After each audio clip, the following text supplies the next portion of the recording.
Hello, everyone. I'm Managing Editor Moriah Richard here with author Whitney Hill to discuss everything and anything related to world building in fiction. I'm really super excited to dive in, but before we do, Whitney, would you mind telling us a little bit about yourself? Sure, and thank you for inviting me to be on the show today. I'm Whitney Hill. I'm a award-winning author of contemporary fantasy and paranormal romance, namely the Shadows of Other Side series and the Other Side Heat series. Um, I love hiking, I love video games, and I love world building and fantasy. So I'm excited to chat with you today. Thank you so much, Whitney. So I have to say, when I first read Elemental, which is the first book in the Shadows of Other Side series, I was just so blown away by how masterfully you created Arden's world. But I think that we all know that when something is really seamless in a novel, it just means that the author has spent a lot of time learning and honing that part of their craft. So, would you mind telling us a little bit about how you got started writing this kind of fiction? Yeah, so I got started with contemporary fantasy just from reading it a lot.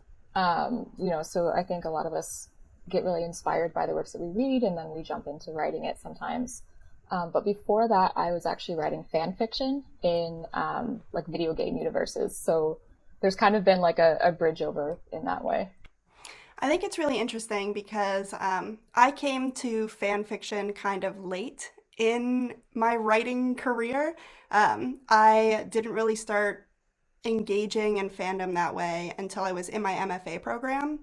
And then it became just this outlet for me to have fun, because I was writing so much for deadlines to get grades, and I just needed an outlet for it. So, as former fan fiction writer to fan fiction writer, what is something that you found really useful about writing fan fiction that kind of propelled you into crafting your own worlds? It's definitely around, having a sandbox to work in. So when you're just getting into writing and you're trying to figure out your style and your voice and, how you want to do different elements of characterization, it can kind of help with all that to have a world that's been pre-built and you can just step into it. And you understand rules and that can carry over into your own world building, like original world building, because you're saying, oh, okay, in this fan fiction experience, I had to think about like, what are the rules of this place? What are the rules of this culture? What are the rules of this world? Um, so you get some practice working with it in that way, and then you kind of have a model almost that you can carry over for your own work. And it was just, like you said, it's a way to kind of escape. So it takes the pressure off, at least for me, from having to have everything figured out from the very beginning. I agree, and I think that like being forced to work in someone else's rule book kind of taught me what I do like to write and what I don't, especially when it comes to like the mechanics of plot. Um, I really love hard world building. I love things that, as a reader, I love to have a lot of rules. But as a writer, I don't want to be constrained so much. So that was something that I really liked about fan fiction. And I'm curious, something else that I think is interesting when it comes to fandom in particular is how immediate feedback is. Um, is there anything that you can remember from when you were just starting out? Any like particular feedback that you got that you thought like, wow, um, that's a really interesting thing to say, and it's kind of stuck with you all these years? hmm I mean, so it was kind of a mixed bag. Like there was somebody who would come on and say like, "Oh, well, I don't think that would really happen." But then, other people would come in and say, "Wow, I love how you handled this element of, you know, a potential plot hole or this element of the world." So you learn both how to take constructive criticism or, just criticism generally. I think that's something that, all writers are going to need to be comfortable with. Um, And the stakes are lower when it's not your own world. So you have that, that practice there. But then you also have that great feedback that helps you learn what you do well, kind of like you were talking about. So it's like, oh, okay, this is what I like. And also it's what people respond to. So it's almost like, again, taking that sandbox and figuring out where you can really make your mark when you do your own work. And I do think that's interesting because I remember the first time that anybody ever complimented my dialogue. It was something that I had written for fan fiction. And it was just kind of like a throwaway comment, like, oh, I really loved this scene. You you handled dialogue so well. And then I started really focusing on like, well, why would they say that? Like, what is it about the way that I construct dialogue that might have impacted them? So I really started to focus in on that. And then after that, I started to hear it in my MFA workshops. Like, oh, wow, it seems like your dialogue is really taking off. So it's like that really interesting correlation between, like, yeah, with anything that you put out there, you're going to get feedback that isn't useful to you, but finding those, like uncovering those little gems that you can be like, oh, I never really thought about it that way. And especially like, I feel like, I don't know if this was your experience, but in the fandoms that I participate in, it seems like people are just there to like be joyous and have fun. So, we're all just like screaming into a void about these people who don't exist that we all share a mutual love for. Yeah, and that was so much fun about it as well. Like just being able to experience something with other people and be brought together. I think maybe especially if, you're feeling isolated in real life or, you're finding it difficult to connect in other ways. It was just awesome to find those communities. So that was definitely something I loved as well. And so I'm actually like currently still writing fan fiction, but you'll never find me because I write anonymously. But something that has really like it never occurred to me until I really started thinking about fan fiction from like a very like critical literary sphere. Like those people are experts and they will call you out if you don't do your research. And that really like I had a thought the other day where I was like, wow, was I really bad at research before I started writing fan fiction? Because now like I feel like I have a question in my work in progress and then I'm like, I know exactly how I can figure this answer and I spend a lot less time crafting those details in my own world. um, so I'm not sure if research is something that plays a big part in, especially with Arden's world and like crafting, craft, because I know, sorry, my brain just hopped subjects, but I know that you live in the place where the Shadows of Other Side series is set. So, did research play a really big role in crafting Arden's story, or were there things that you already kind of knew coming in? The setting and the research there were a huge part of it. So I had actually had the idea like 2.5 years before I sat down to write it. And all I knew was that I wanted to do a story about an air elemental and an elven prince. And that was kind of it. But I didn't have anything about, like, where was it set? Like, I couldn't see anything about the world. I couldn't see anything about the story until I moved to North Carolina. And it was just kind of like, bang, like, perfect. Because there was this kind of Tri-City area. There was just a really lovely blend of, like, these wooded areas, but then also, these cities. So it's like, okay, I can see, vampires here. I can see elves here. I can see, werewolves and everybody here. So with that in mind, that research element really came in. And a lot of the places that are featured in the books are places that I just physically went to and visited and, walked around, took notes about, sensory experiences, like what am I hearing, what am I smelling, like going beyond just what do I see.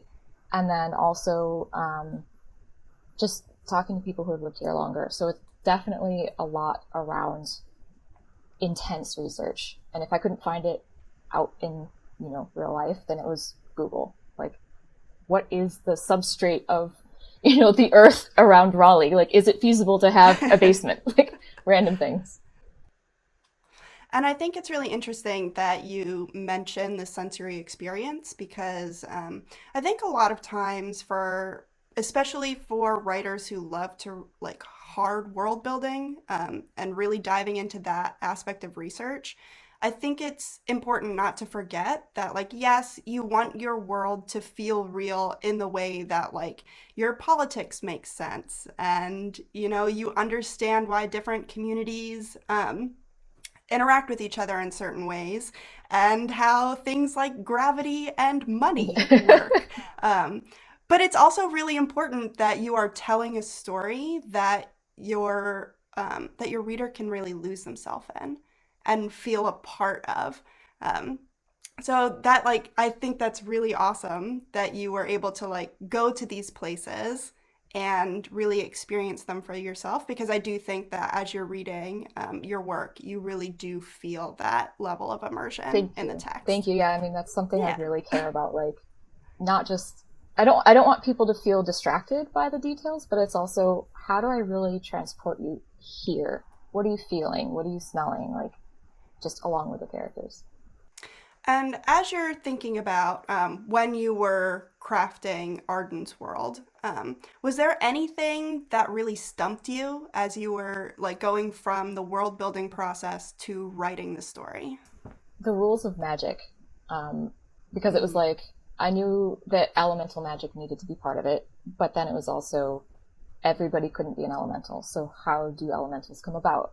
Um, what are, the other factions' magic rules? How do those interact when they, are fighting or when they collide? It's that whole thing of, you know, this needs to feel real, so it needs to be believable. And there's some level of hand waving that you can do with that, but then at some point you're going to run into a situation where you're like, well, that breaks the rules of the world. Like, I don't know what to do now. mm. So when you hit those spots, how did you navigate them? How did you overcome? um, you just have to be really creative around, like, what, I mean, because it's your world. You can either make something up as long as you can justify it with something that happened previously, um, or you have to get really creative with the situation that you put the character in and how you get them out of it. Like, do they have friends? Do they have allies? Um, did some throwaway event from 2 books ago actually set up a nice, you know, kind of escape in this one? So it's just like, within these kind of guardrails that you've built, how are you kind of weaving through everything? I think it's really important to, as a writer, to continue to ask yourself questions. Um, I think for me, when I really start to get bogged down in the like heavy details, it's like even something as simple as like, is this does this actually matter? Like taking the time to ask yourself those questions of like, is this really important that I need to spend this amount of time for like a throwaway detail that might appear in chapter 3 and never appear again? um, but it's also really important when you come to those moments where you're like, okay, well, have I written myself into a corner? Is there something on a fundamental level that I need to go back and tinker with to make this plot work? Um, I think it's like just being open to the curiosity of your world, Yeah. I think is a really important thing. Um, and that my threshold for frustration is very low. So sometimes just being able to be like, this is not going to happen for me today. I can put this aside and write an extra hour tomorrow. Mm-hmm. Mm-hmm. Or even just stepping away from your work for a little bit, because I think a lot of people have this idea that you have to write every single day. You have to do a certain word count or a certain time. And for me, that's just not how it works. I mean, I try to do something every day, but I also consider playing video games as writing time or watching a movie as writing time because I'm engaging with other works um, in such a way that I'm like, okay, how have they addressed conflict in this work? How have they addressed world building in this work? So it's like, I'm still enjoying it, I'm still being entertained, but I'm not forcing myself to limit writing time to just sitting at the computer.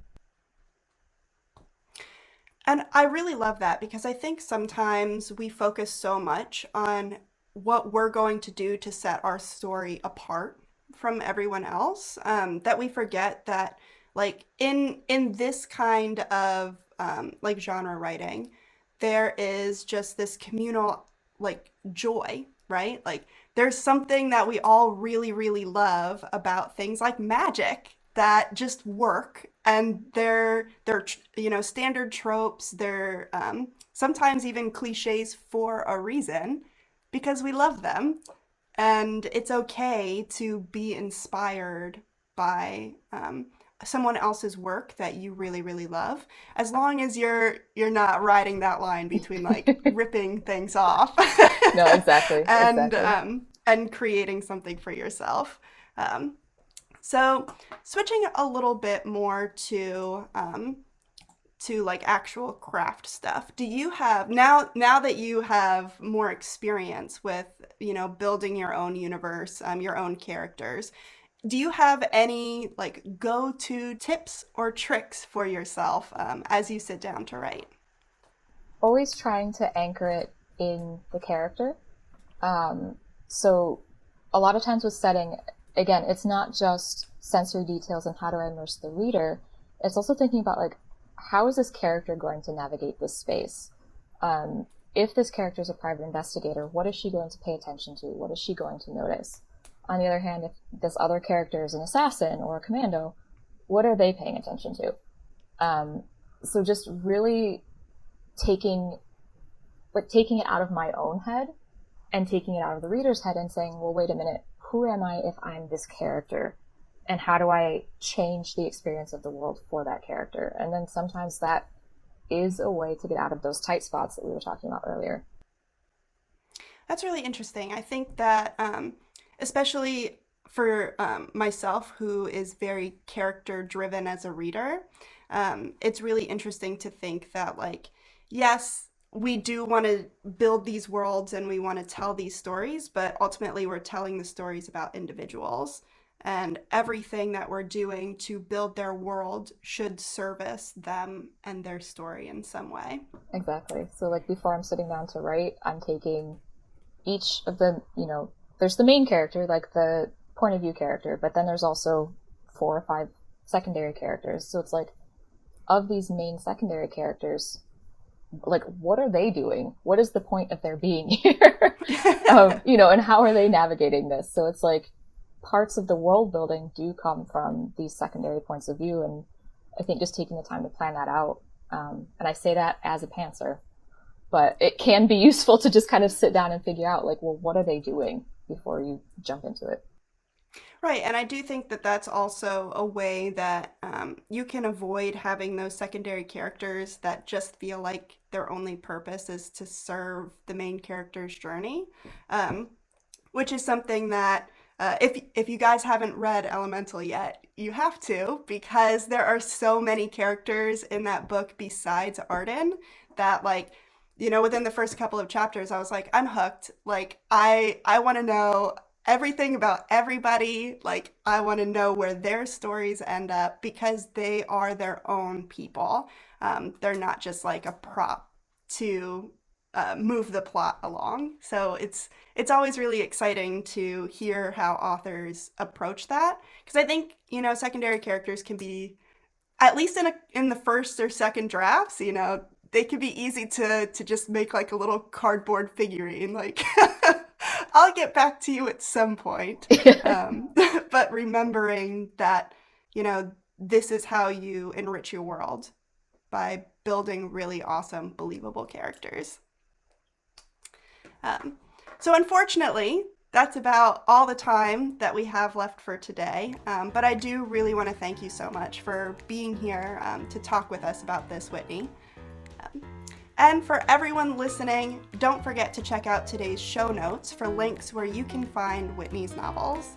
Until next time. For this episode's writing prompt, let's focus on setting in the short form.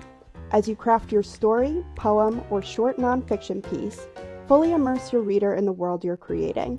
What does it sound like? What smells does it have? What objects is your narrator focusing their gaze on, and how do they make them feel? I recommend setting a timer for yourself, say 10 minutes, and free writing as much as you can. Thanks for listening to Writer's Digest Presents. Join us in June when we'll be talking about vacation reads. Until then, you can visit writersdigest.com for more writing prompts, advice, and inspiration, and search for us on social on the usual platforms. Email us at writers.digest@aimmedia.com to share your feedback. We look forward to hearing from you.